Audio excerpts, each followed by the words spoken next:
Welcome back. You are live with Expresso on a beautiful Wednesday morning, and let's get excited about young talent. And aren't we blessed to have a lot of that in this country? The 49th Western Cape Youth Music Festival, hosted in partnership with the Artscape Theatre Centre and the Cape Town Philharmonic Orchestra, is going online this year, as expected, as we probably need to, and with 9 young, exceptionally talented classical musicians all taking to the virtual stage.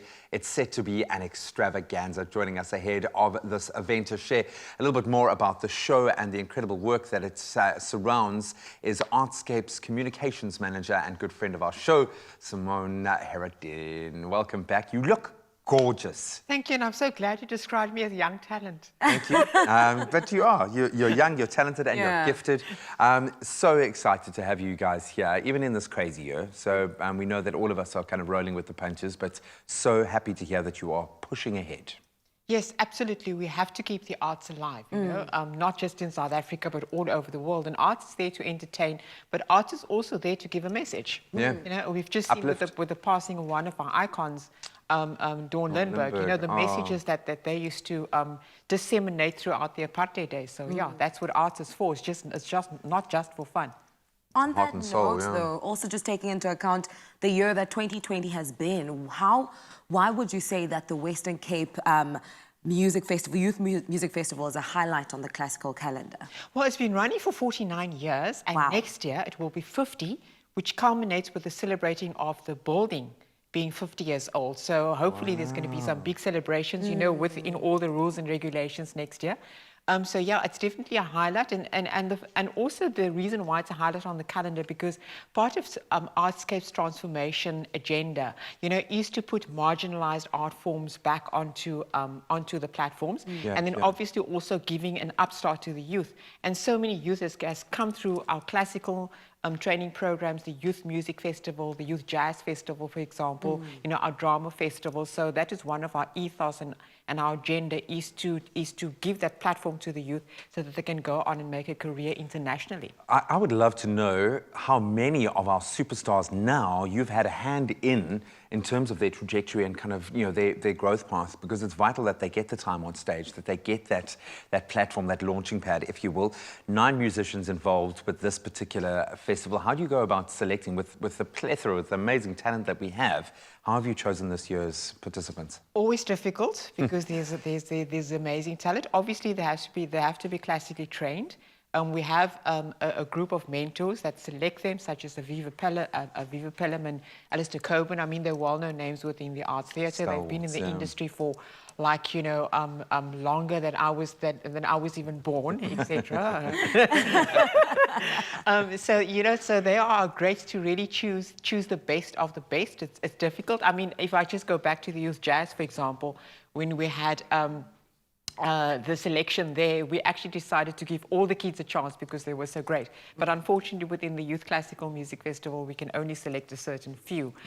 So yeah, it's I wouldn't say it's the best of the best, because sometimes there may just have been one falling through the crack. Sure. But definitely, it is subjective to a degree, but you can be guaranteed that these 9 musicians are going to blow your mind. The cream of the crop. The cream of the crop. I'm sure the process of preparation wasn't easy at all, because I understand that each individual soloist received comprehensive sessions with the conductor, Brandon Phillips.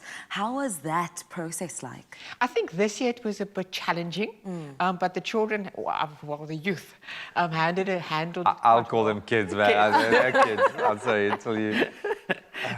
They handled it, you know, it quite well. I don't think they found it challenging. They definitely all excited, because this is a major opportunity in their life, and it's a major milestone to say that you've performed, because they virtually performed on the Artscape stage as well, because the concert was recorded. So I think it's also a great experience for them to go down in history as hopefully the only Western Cape classical musical participants that were actually had to do the entire concert, you know, for virtual in a non-sold-out auditorium. Isn't that just so 2020? That just encapsulates it. An opportunity to also educate the public on so many levels. Yes, about you know, enhancing the arts, about the incredible youth that we have, but also about the classical music itself. What numbers will they be Is that the term that you use, a number, a classical number? What songs can the public look out for, and how can we tune in? Well, tuning in is via our YouTube channel, which is an Artscape. I think I would let the participants actually discuss what they are going to play. Be doing. Some of them have, become rather innovative, and I'd like to give them the platform to, to do that, to express themselves.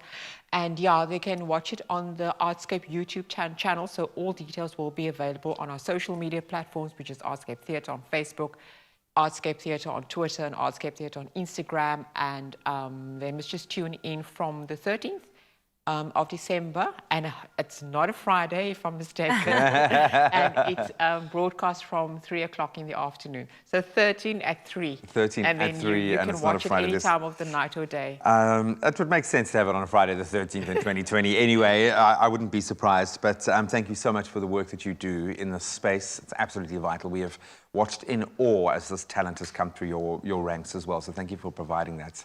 Thank you for always having Artscape on Expresso. Yeah, we got your back, girl. We got your back. So the 2020 Western Cape Youth Music Festival taking place from the 13th, it's a Sunday, of December between 3 and 5 p.m. You can access the show online for absolutely nothing, which is crazy.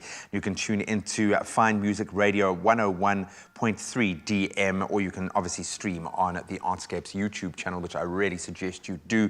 Go and see a history-making performance by some amazing artists, 9 in fact, and we will be bringing you some of that magic, so you want to stay tuned this morning.